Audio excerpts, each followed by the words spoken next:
Hello मेरे मानवा lovers. तो कहानी की शुरुआत इस प्रकार होती है कि कुछ समय पहले बहुत सारे डीमंस ने ब्लू स्टार नामक जगह पर आक्रमण कर दिया और ये स्थान को है ना युद्ध क्षेत्र बन गया। ठीक है, मनुष्य ने धीरे धीरे अपनी विशेष शक्तियों को जागृत करना शुरू कर दिया और अपने अस्तित्व को बनाए रखने के लिए कई सेना पंक्तियां का रक्षा पंक्तियों का इस्तेमाल करना शुरू कर दिया और इसी प्रकार साम्राज्य का कन्वर्ट होना शुरू हो गया।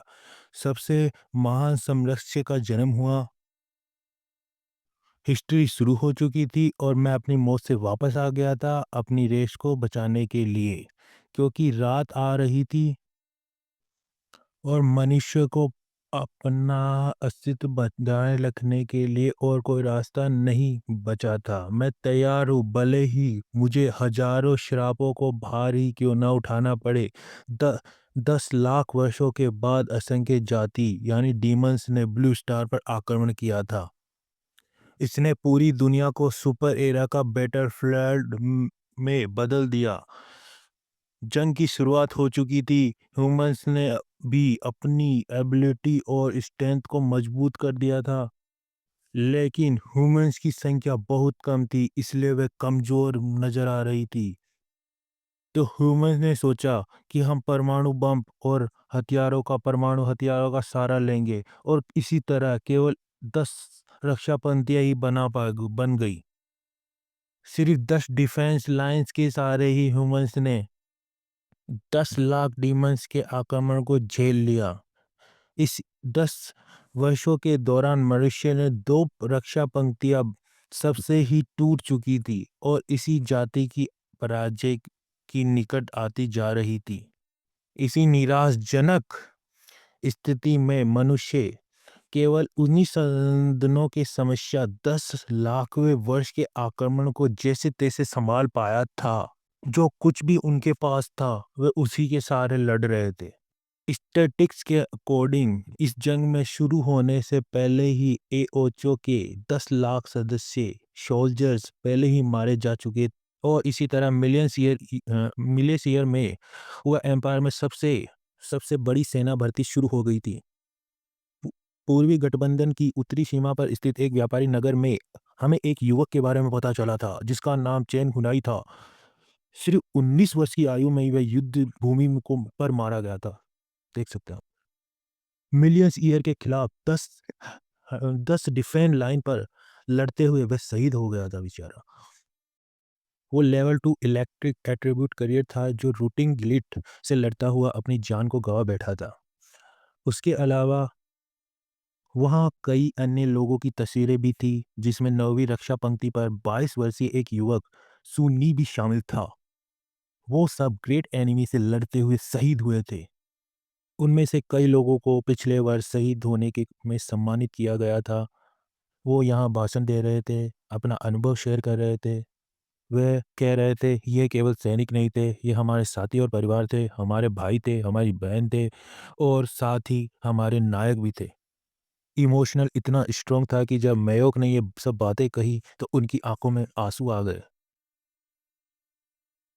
उनकी ऑडियंस भी सब रोने लगी, वहाँ के लोग जितने भी थे सब रोने लगे, सबकी आंखों में आंसू आ गए और कई महीने हो चुके थे 9th डिफेंस लाइन को गिरने को।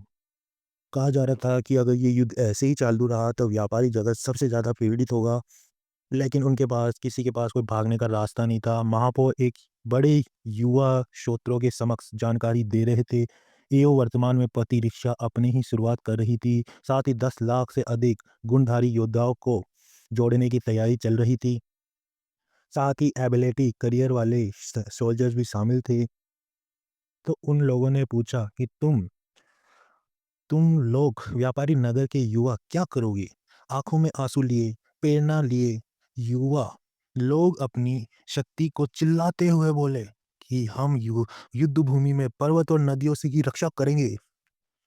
उस स्थान पर कई लोग बहुत उत्साहित थे भर्ती होने के लिए। जल्द ही युवा लोगों की एक महान लाइन बन रही थी और उत्साहित और साहसी महसूस कर रही थी ताकि वे आखिरकार इस भयंकर डीमंस को खत्म करने के लिए अपनी एक बड़ी सारी सेना का आयुक्त कर सके और उन सब के बीच में एक नायक बना सके, एक युवा जो हमारे लिए सबसे ज़्यादा महत्वपूर्ण हो। सभी युवा लोगों ने अपने-अपने फ़ॉर्म उठाए ताकि उन्हें भर्ती की मोहर मिल सके और इसी तरह जैसे-जैसे नाम पुकारे गए, लाइन धीरे-धीरे घटती गई और पहुँचा युवा ने अपनी भर्ती शुरुआत कर दी गई। तब अधिकारी ने हमारे नायक का नाम पूछा, Nazi young, 10 year old currently studying agriculture.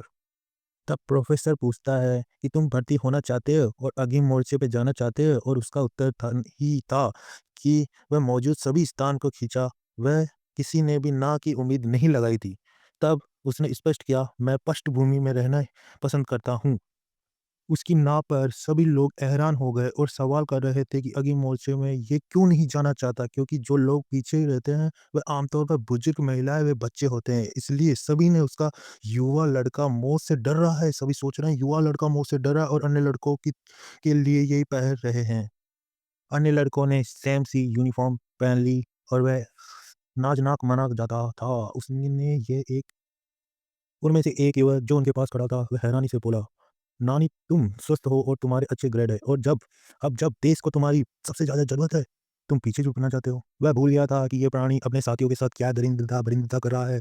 ठंडी आँखों से नागी हुई उस युवक की ओर मुड़ा और पुष्टि से उससे भूल नहीं किया, लेकिन ये फैसला उसके युद्ध किया। जानवरों की तरह तुम अपने अस्तित्व की युद्ध की लड़ाई में शामिल नहीं होना चाहते, लेकिन हमारे युवक अब और टिप्पणियां सहन नहीं कर सका और उसने उससे अंत कर दिया। थोड़ा बड़ा उम्र की उस व्यक्ति अचानक सामने आया और जोर देकर कहा कि यह कुछ भी अनिवार्य नहीं है, ये ज़्यादा व्यक्तिगत और ज़िम्मेदारी की भावना का मामला है। फिर उसने अपनी नागी आँखों से जानकारी वाला फ़ॉर्म लिया और कहा कि पीछे रह सकता हूँ, लेकिन ये सच है कि आजीवन क्या होगा, क्योंकि ये ग्रेड वास्तव में अच्छे हैं। फ़ॉर्म ले लो और यहाँ से चले जाओ, ये व्यक्ति ने कहा, जिसकी नाय की सुदृढ़ दृष्टि डालते हुए और इस तरह वह चला गया। साथ ही सभी युवा लोगों ने निंदापूर्ण नज़रें और अपमान लेकर छात्रों के लिए ये उन्हीं जैसे लोगों की वजह से हमारी मानव जाति संकट में आ जाती है और इसे पीछे दौड़ाते हुए अपने देख सकते हो। आप उन्हें अभी भी सुन सकते हो जो कार कह के उसे कोस रहे थे। अगले दिन कई हेलीकॉप्टर आसमान में उड़ रहे थे। नीचे ज़मीनों पर सैनिकों के काफ़िले पीछे लड़ाई कर रहे थे। सभी सैनिक उत्साहित थे, चिल्ला रहे थे, युद्ध की जय-जयकार और प्रेरित कर रहे थे खुद को। किसी ने कहा उनसे कहा कि हम असहाय हैं, जब तक हम एकजुट नहीं हैं दोस्तों, हम जीतेंगे क्योंकि हम देश की रक्षा कर रहे हैं। वह ये चिल्ला रहे थे और जहाँ भी वह गए वहाँ सभी की साहस और बहादुरी अन्य नागरिकों को आगृतित कर रही थी। इन्हीं के बीच में हमारा नायक छुपा हुआ था और इस सभी गतिविधियों को देख रहा था। वह उन लोगों को देख रहा था जो बोलते थे कि हम ग्रेट सोल्जर हैं।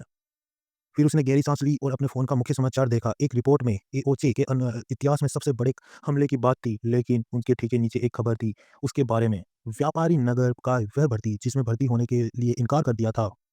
समाचार न्यूज़ में विभिन्न लोगों की अनेक टिप्पणियाँ थी। उनमें से एक ने पढ़ा, सभी ने हर टिप्पणी को गौर से पढ़ा और उन्हें कायर कायर न कहा गया हो।